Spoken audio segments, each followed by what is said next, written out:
বর্ষাকাল, চারিদিকে আকাশ ভরা কালো মেঘ। বৃন্দাবনের চারপাশে সবুজ হয়ে উঠেছে গাছপালা। আর সেই মনোরম পরিবেশে একটি দোলনায় পাশাপাশি বসে আছে শ্রীকৃষ্ণ এবং রাধা রানী। সখীরা কেউ দোলনায় দোল দিচ্ছে, আবার কেউ গান গাইছে। চারপাশে ছড়িয়ে পড়েছে অপার্থিব আনন্দ। তবে কি এই দৃশ্য থেকেই শুরু হয়েছিল ঝুলন যাত্রা? কেন শ্রাবণ মাসে রাধা কৃষ্ণকে দোলনায় বসানো হয়, আর কেনই বা এই উৎসবকে বলা হয় ঝুলন যাত্রা? আর এই প্রথা মানুষের ধর্মীয় উৎসবে কিভাবে পরিণত হলো? ঝুলন যাত্রা মূলত বৈষ্ণবদের একটি উৎসব, যেখানে রাধা কৃষ্ণের বিগ্রহকে সুন্দরভাবে সাজিয়ে একটি দোলনায় বসিয়ে সেই দোলনাকে দোল দেওয়া হয়।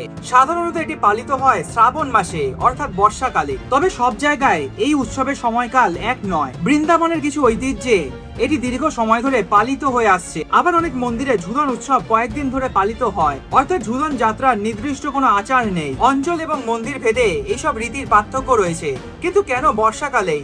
এই প্রশ্নটা সবচেয়ে বেশি গুরুত্বপূর্ণ। ভাবুন, গ্রীষ্মের প্রচন্ড গরমের পর বর্ষা এসেছে। বৃন্দাবনে শুকিয়ে যাওয়া সেই প্রকৃতি বর্ষার জলে আবার সবুজ হয়ে উঠেছে। গাছপালা চারিদিকে ফল ফুলে ভরে উঠেছে। বৈষ্ণব ভাবধারায় এই বর্ষাকালকে রাধাকৃষ্ণের প্রেম লীলা এবং ঝুলন লীলার স্মরণের সঙ্গে যুক্ত করা হয়। অর্থাৎ ঝুলন যাত্রা শুধুমাত্র একটি দোলনার উৎসব নয়, এটি রাধাকৃষ্ণের সেই আনন্দময় লীলাকে স্মরণ করার একটি ভক্তিমূলক আচার। বৈষ্ণব ঐতিহ্যে কল্পনা করা হয় এই সময় রাধাকৃষ্ণ দোলনায় বসতেন এবং সখীরা তাদের দোলনাটি সাজিয়ে দিত, তারপর তাদের দোলনায় দোল দিতে। আর ভক্তিমূলক গান এবং আনন্দময় পরিবেশে সেই রাধাকৃষ্ণের লীলাকেই স্মরণ করানো হতো। এবং এই ঝুলন লীলাই ধীরে ধীরে মন্দিরে আচার এবং উৎসবের রূপ পায়। ঝুলন যাত্রার সময় অনেক মন্দিরে দোলনাকে সুন্দর করে সাজানো হয় ফুল, লতাপাতা, আলো এবং বিভিন্ন রকমের অলংকার দিয়ে। কারণ ভক্তরা মনে করেন তারা যেন বৃন্দাবনের কুঞ্জ বনকেই মন্দিরের ভেতরে সাজিয়ে তুলেছে। রাধা কৃষ্ণের ঝুলন লীলার কাহিনীতে তাদের সখীদের উপস্থিতি খুবই গুরুত্বপূর্ণ।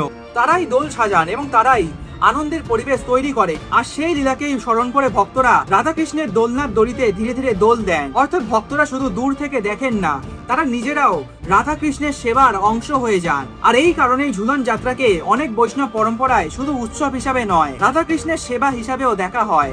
এর সাথেই চলে ভক্তদের নাম সংকীর্তন, প্রসাদ বিতরণ, ভজন এবং আরতি। আবার কোথাও বিশেষ করে সাংস্কৃতিক অনুষ্ঠানেরও আয়োজন করা হয়। আর মানুষের ভক্তি এবং ঈশ্বরের সাথে সম্পর্ক যেন সেই দোলনার মতোই নিরন্তর চলমান। আর রাধা কৃষ্ণের সেই ঝুলন লীলা প্রেম এবং ভক্তির আনন্দকেই স্মরণ করিয়ে দেয়। এটি মূলত বৈষ্ণব ধর্মীয় ঐতিহ্য এবং লীলা কথার অংশ। বিভিন্ন বৈষ্ণব সাহিত্য এবং পরম্পরায় রাধা কৃষ্ণের ঝুলন লীলার বিভিন্ন রকমের বর্ণনা পাওয়া যায়। আর এই হলো রাধা কৃষ্ণের ঝুলন লীলা অথবা ঝুলন যাত্রার অজানা কিছু ইতিহাস।